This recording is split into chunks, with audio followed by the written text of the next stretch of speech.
We have a transit system here in Toronto that has issues. We put a lot of money into it. Ridership is down, and people aren't even feeling safe riding it. It's not just Toronto, Montreal, Vancouver experiencing the same issues. Transit is a going concern. We desperately need it to work, and somehow it has problems. No matter how much money we put into it. I'm Mike Wixon. Right here is Paul McCucci. Thanks for joining me, man. Hey, Mike. How you doing? Good. You know what? You're always good at crunching the numbers, but more than anything, you and I have had really heated discussions about our transit system here in Toronto. I feel the pressure myself as a non-transit user because I want more people using it so that I can drive. Yeah. We're clogged. We're congested in the city. Yeah, of course we are. And you know, as every major city, we built transit. So thinking it would work and thinking that people could safely take it. And, you know, we were talking about housing affordability a few minutes ago on another show. And it's, you know, I told the story, and the story was starting out, because everyone starts out when you live in, you know, the urban centers. To save money, I took the GO train from Mississauga downtown every day. It was a dream job. I was working myself up. You know, I just got into the business I'm in, and I took it down, worked all day, made it back, and struggled along. But it actually helped me save enough money so I could get to that point where I could buy my first house. I could actually fix up that beater home. I could then go buy a beater car. You know, there's the progressions, right? And transit was a big part of that, because transit allowed me, and I strategically moved right by a GO station. I literally lived within walking distance, because I had to start early in the morning and get home late at night, and I wanted to make it more efficient. Even rental properties, as you were going through that phase of your life, would say near transit, just steps away from the TTC. You know, that was a real selling point. Oh yeah. Now I don't know if it is, quite frankly. I think it's probably not a selling point, because the crime statistics show that the number of people around that transit is causing issues. Yeah, it's interesting. We're coming up later in the program, we're going to talk about the crime aspect of this. But even just at the top level numbers on transit, it's amazing to me, Paul, that we struggle with transit at all, based on the amount of money that we've pumped into it. Oh, yeah. The amount of infrastructure here in Toronto. Vancouver is no different. Yeah. A huge amount of infrastructure money has been put in. And I would assume in both cases propped up by the province. Oh, yeah. And yet we still have slow moving customers are not happy. Things are behind. Construction's unending. Yeah. It's literally unending. We don't have an end date on the most recent transit. And by the numbers, ridership is down. Yeah. As taxpayers, we subsidize, just we're talking Toronto, between Metro Links and TTC. Yeah. We're roughly $4 billion. Wow.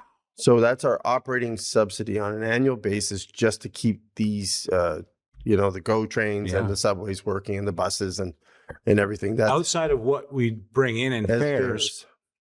Another $4 billion is put in. Well, we don't have great fares now, quite frankly. We're down, Toronto, we're talking Toronto now. The TTC alone is down 118 million people a year from its top in 2016, right? Well, that's not so long ago, actually, either. I mean, a 10-year span of drop-off of that degree. Yeah. Normally, you'd say, okay, there's no business for this anymore.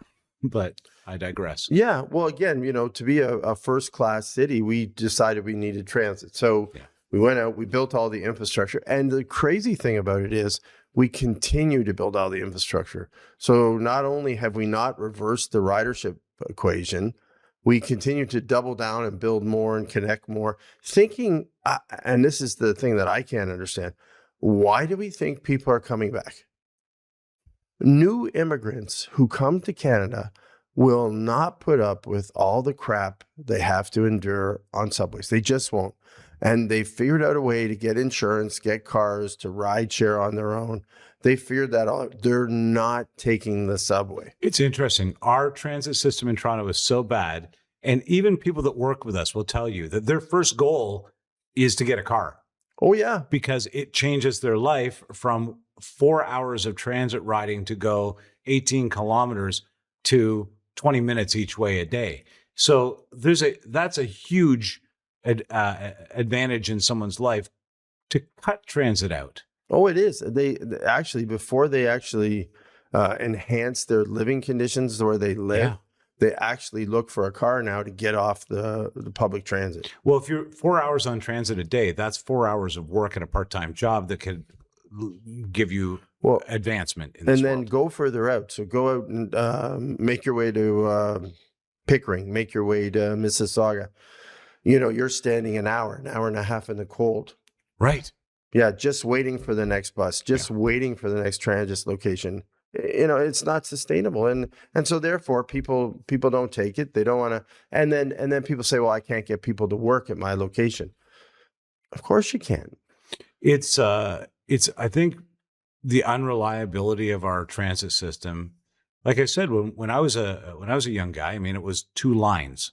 And we took advantage of them. We made our way to Finch Station on the bus. That took a half hour from Vaughan. Mm-hmm. And then from Finch down was a few minutes. And frankly, it was efficient. Not as efficient maybe as having a car. At other times, more efficient. Yeah. But it was clean and safe. And you felt like you were going to get to your destination without much hassle or much delay. If you got a short turn, oh my goodness, on that bus, you were freaked out because it was a rare occasion. If a train stopped, there was something major going on. Right. Yeah. It seems like the unreliability is the underscore now, not the other way around. That the safety factor is not there. The reliability factor is not there. That if it's something that you need to build into your work life every day, you're going to find alternatives eventually. Yeah, and they do. They do with it. Whether they move, whether they buy a new vehicle, they do find alternatives, and that's the challenge now. We're sinking all this public funds. We're paying taxes. We're increasing our capital spend. You know, and it's expensive to keep all these vehicles, to keep all these people. It's a big operation. The TTC alone is 8,600 people. That's the staff. That's the staff. And Wow. then take Metrolinx. Metrolinx is 7,222 people from their last annual report. That's how many people that you take. So you have 15,000 people take this machine to keep it running every day. And it's a logistics nightmare, but it's not working. 2 times a day, I see people on Metrolinx. Every other time, Yeah. it seems empty. Maybe that's just my anecdotal observation, but I see transit out there that is unused completely. Yeah. And other transit which really needs beefed up because it's underserviced. Well, the stuff coming, you know, I know because I go from the west into the central, you know, downtown. Right. It's a disaster. There's no one from the Square One line heading down on the bus line, to the subway line. It's no one's using it. That was kind of a waste. That whole McCallion Thruway, that thing just doesn't get used at all. It's sitting there vacant, and quite frankly, we haven't connected. And I don't even know if anyone will when we do. So now let me ask you something.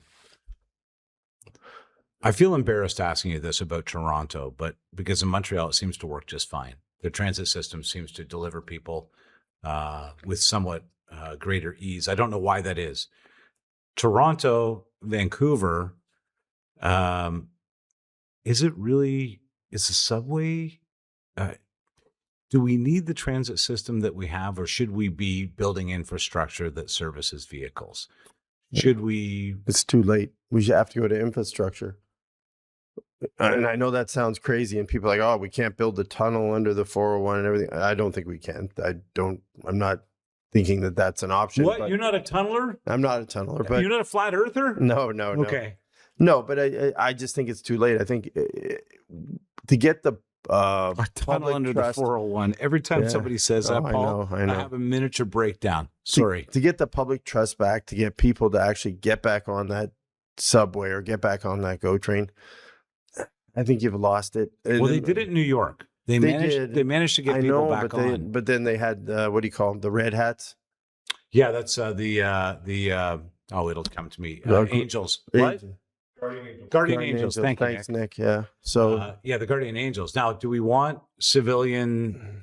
Well, you have vigilantes. I think pretty soon you have to make. That's a whole other discussion. But I think you're going to have to think about something, because we're not doing a great job With that incident the other day on the 11th, where the guy's running up and down the subway train with a knife. So you take a look. How many people are on that subway train? Yeah. 100? 100 maybe, yeah. No, 100. They're not going to ride the subway again. If A you've lot been of those sitting people there, are never going back. no, they're not going to. They're going to find some alternative, and those 100 people are going to tell 4 or 5 other people. They're going to tell that story for the rest of their life at every bloody function. They're going to have that video on their phone.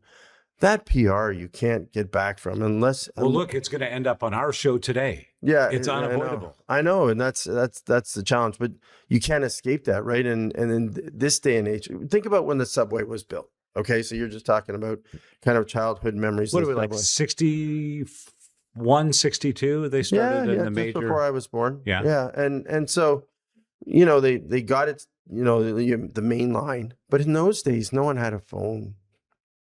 True. People didn't take pictures. The PR, they probably had incidents. You just didn't hear about them as much. So, they were able to get away with it. They were able to keep the credibility on the system going. When people came to town, the first thing you did from a small town, you said, come ride the subway with me. And people were like, wow, I've never ridden a subway before. Right. It was a big deal. Yeah, but that's all gone now. Yeah. Right. So the expectations of people now, and the ability to share that communication of their experience on the TTC is so much faster and so much. So your quality and we haven't reached that quality bar, right? We're still down here, and the required quality to ride that thing has got to be up here, and we're not going to get there. I just think the chances of us making that leap and getting to the point. So, I rode the transit in London this summer. Oh, wow. And man, okay, so here's what I think works about that system that we're missing entirely. First of all, there is a police station at every station. Yeah. There are police in every station for the tube, for the underground. There are transit police at almost every bus exchange along the way. The cars are clean. There's mannerisms. The subway is culture there. So when something's part of your culture, you take care of it. Yes. And I think Canada, for whatever reason, we don't have respect for our own transit system. If we did, we would put more cops, not just 4. Thank you, Olivia Chow, 4 police in it. Anyway. Yeah, on each line. So there's like 8 of them. There's 8. And they're supposed to cover 7 days a week. Yeah, for all operating hours. Yeah. So, and I don't even know if then we have crisis workers, which I think is even get more of those in there. Let's get if 25% of the problems that we're having in our subway result in an arrest that has to do with mental health, then let's get them in there too. Yeah. But our culture is abuse the subway. Our culture is the subway is below us, figuratively as well. That we don't have this. I'm a businessman this is my means of transit. I must respect it alongside everybody else. I saw that in London. I don't see that in Toronto. Well, so interesting. New York, London, couple things to consider, right? So in London, they have a very sophisticated surveillance system. So a friend of mine worked on this years ago. So he went there and he actually worked on the camera system at all major intersections and in the subway. Right. So they have a bunch of stuff there that we don't have. They have the ability to do, for example, facial recognition. So if there's a criminal at large, or so if they get a picture of someone committing a crime, right away, that facial recognition goes up and they track the person. So every camera's eyeballs looking for and that they know person. where he's going. So they're picking up that person. So if they're moving, so they're not evading. So right away they're on the radios. Yeah. And they're saying he's moving up the stairs, he's going to Piccadilly Square. So they can actually follow. They've got enough eyes on the transit system. Total surveillance. It's true. The cameras, is amazing. Yeah. That's the first thing. Second thing is the number of people. To your point, there's someone, so they don't let, like that gentleman in the video that we're going to see. Basically, he shows up in shorts in the middle of winter, no shirt, a knife in his left hand, and a child's backpack. Yeah, he would have been spotted on the way in. He doesn't get into the subway and stop before he got to the turnstiles. They're like, okay, 911, cut him off. Yeah, So come on over here. We want to talk to you. Yeah, and they're turning him around and setting him. Yeah. So, or they're picking them up and they're taking them to a psych ward. Right. So they're dealing with it really quick. But that's the key, I think, is you don't see much of it because it's dealt with quick. And then alongside that, once again, there's this culture of respect for the tube. What's it cost to park in downtown London? Insanity. So Prohibitive. New York, same thing. Yeah, it's like $50 an hour. Oh, yeah.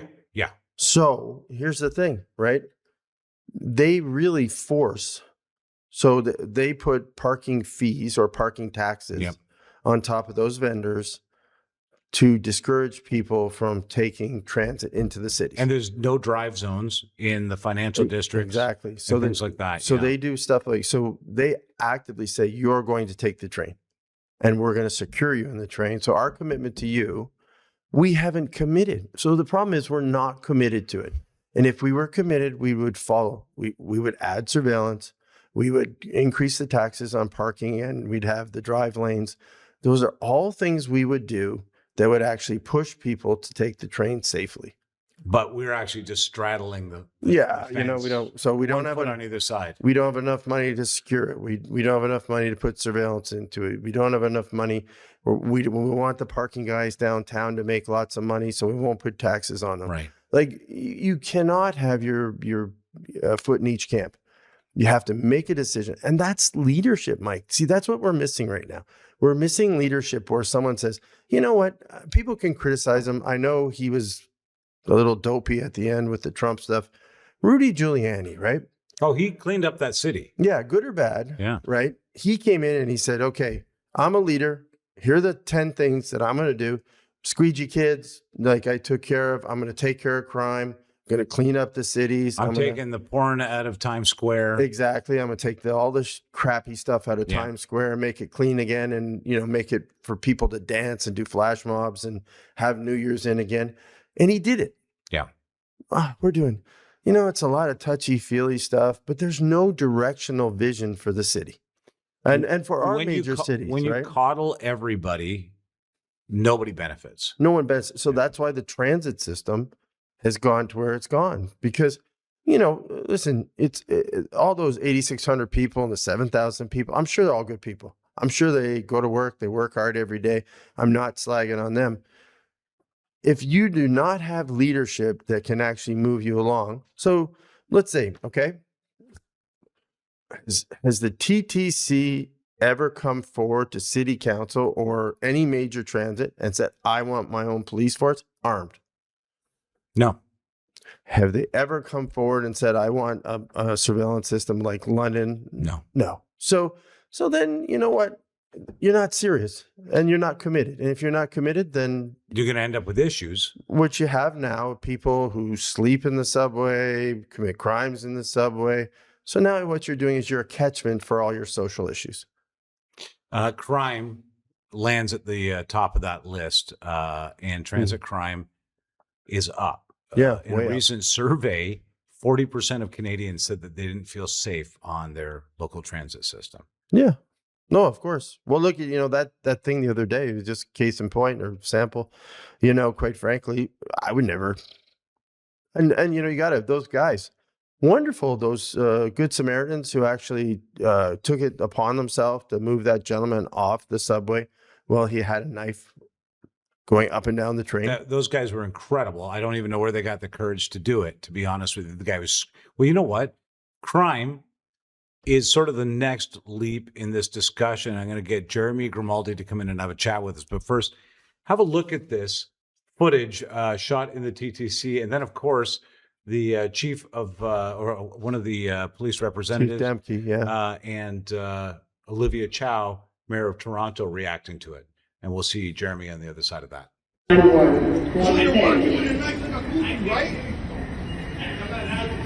You can't kill me. I'm not allowed to. You're a goofy, bro. You're walking up and down the train with a knife. You're gonna do somebody's house. I was not. Did I say I was? Why you pulling weapons or random people? I didn't answer that.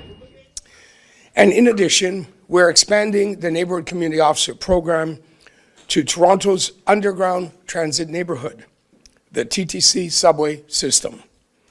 We will dedicate 4 officers between Union and Wellesley Station and another 4 officers between Bloor and Eglinton stations. This will allow us to have 7-day-a-week dedicated coverage on the Yonge Line to ensure transit riders feel safe and secure on their commute. That's a model of policing that builds safer communities together, and that's what we are doing more today. These officers work in the same neighborhoods every day. They get to know people over time and build trust. When that happens, crime goes down and people feel safer. Jeremy Grimaldi, a GTA crime reporter for Metroland, joins us. Jeremy, thanks so much for taking the time today. Anytime. Glad to be here. It's I love having you on, but it's always on the heels of something wild that has happened in crime in the GTA. This time, it's on the heels of a video of actual citizens, riders on the TTC, chasing down an armed assailant who's obviously struggling mentally and maybe even on drugs. And I guess you've probably seen that video. Indeed. Yeah, it's shocking. It's wild times in Canadian crime or GTA crime, however you want to describe it. But I haven't seen anything like it. And it's a new phenomenon. It wasn't like this 10 years ago.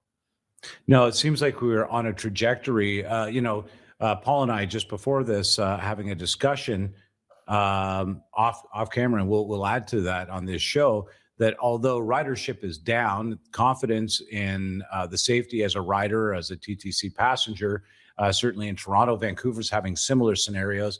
Overall, Canadians don't feel safe on transit. And things like this, I think, are certainly contributing to it. And we're seeing it almost right away because people are posting it, obviously. But this trend of reduced ridership, I think, has a lot to do with how people feel about being on transit. Yeah, it's an interesting phenomenon. We've seen it in the United States as the violence has grown on their public transit systems. We're now seeing it in Canada, in Vancouver and in Toronto. I mean, what's happening, I think, is without looking at the numbers, this is just anecdotal, is that those that can afford to get somewhere via another mode of transport will be oftentimes choosing that other mode of transport because of some of the things we see in newspapers and online daily. Yeah, I can see what you're saying. I mean, and also the one feeds the other. It's almost it's cyclical in the sense that, okay, look, I've got to find another means of transportation, whether it's Uber, cab, my own vehicle, that becomes part of the consideration that drives people into creating, of course, more traffic issues and things like that. But it's not really, and I took a look at the numbers and maybe I've misread them, and I'd be curious to know what your opinion is. It doesn't look like any of this is random. There's almost a pattern to this that makes this kind of crime preventable. And of course, Olivia Chow is now saying that we're going to have subway community officers, but it doesn't really seem like the numbers of officers would be able to cover off enough of this safety requirement.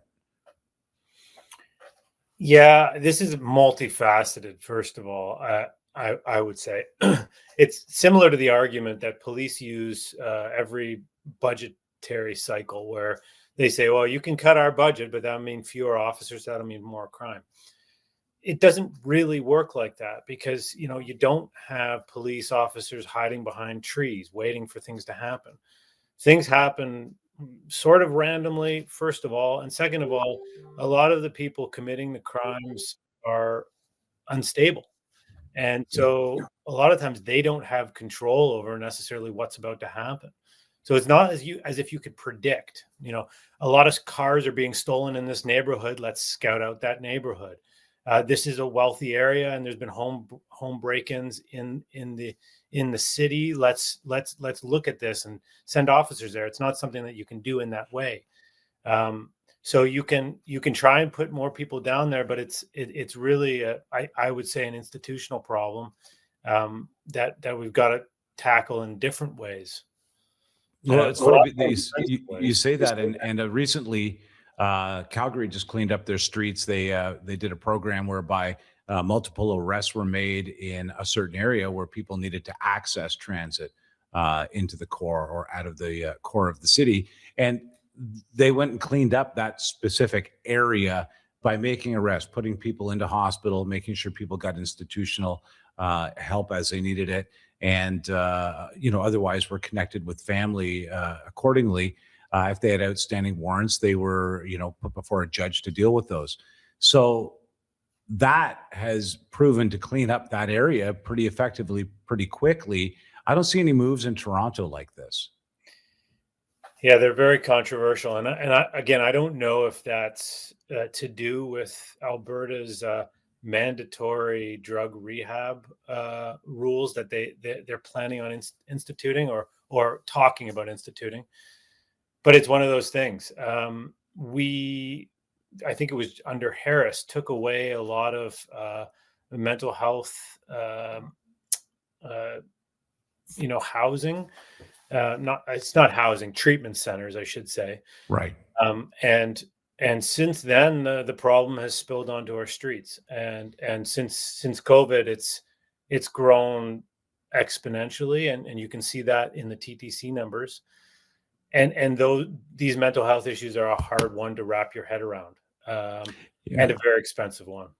I was going to say, I think cost and the number of people that it takes to be applied to that as a solution can be a challenge. But I think these are challenges. And you mentioned COVID. Well, we came out of COVID addicted to fentanyl. That was, so prevalent on the streets by the time COVID was over that there was another pandemic happening in the form of, mental illness due to drugs on the street. And so I can see that it's compounded. My worry is that we think policing is going to be the issue. We have a very limited transit system in Toronto compared to other metropolis cities that are very underground in many of these cities in Europe and in America, Mexico, for example. They have seemed to have found some solutions to, per capita, keep crime down as much as possible.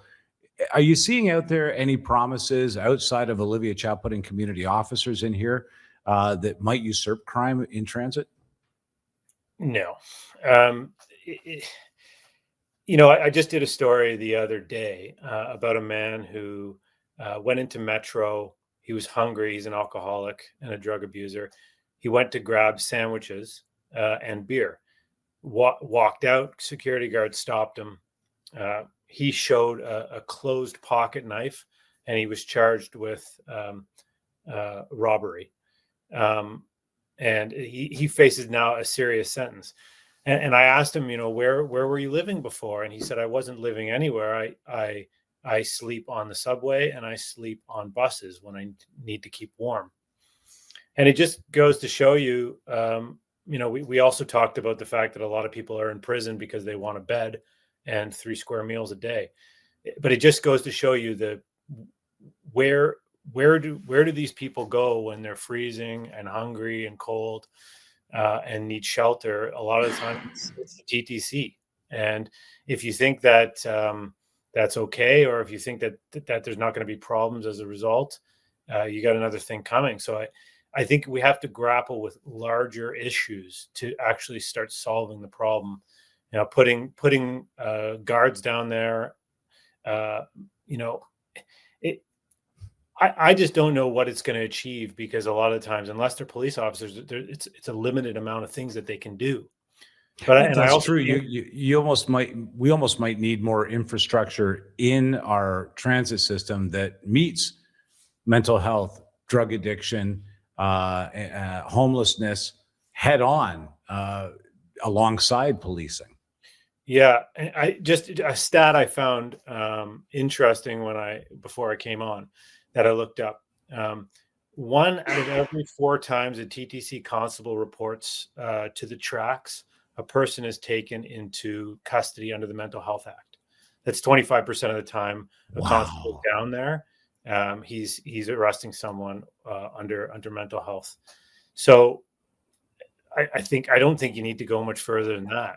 So Yeah, no, a quarter of the cases is a pretty strong supporting story for we need help prior to these people ending up in our subways and on our buses. yeah.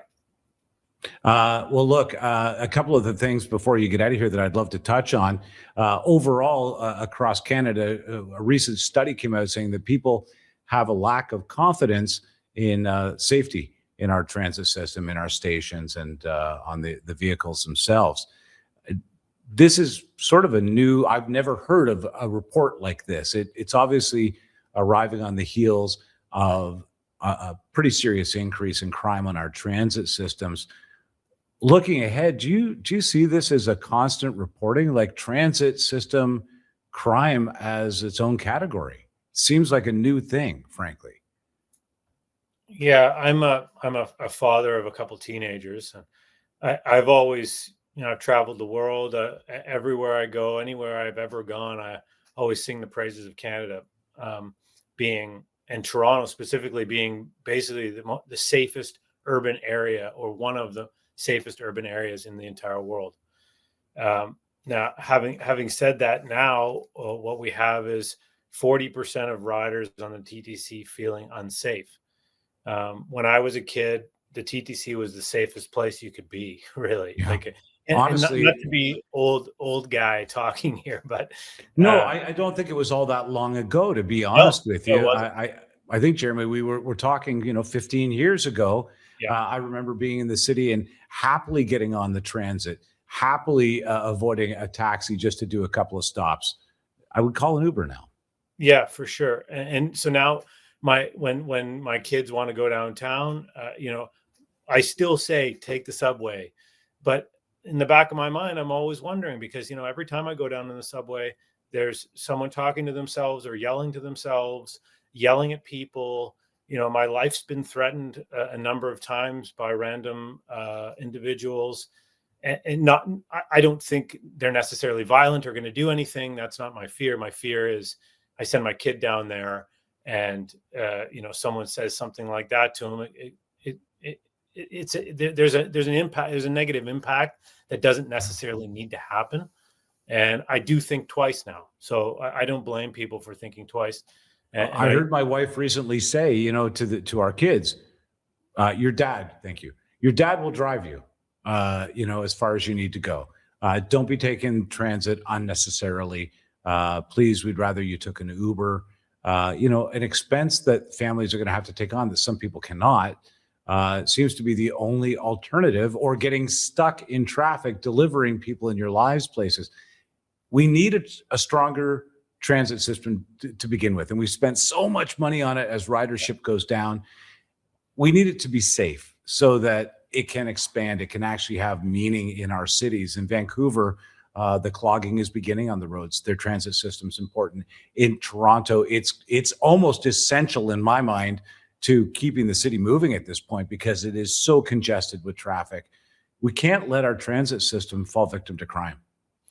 No, and it's fallen precipitously. Like it's been 5 years and it's gone kind of berserk down there. And it's sad to see, but I urge people to kind of get a grip on it, because you don't want to lose that, because it was an institution. Yeah. Not a great institution. As you say, it's limited, but it was something that you could be proud of. People were respectful of each other. And at the moment, it's turned into something that's not that. And I think, we should not be okay with it.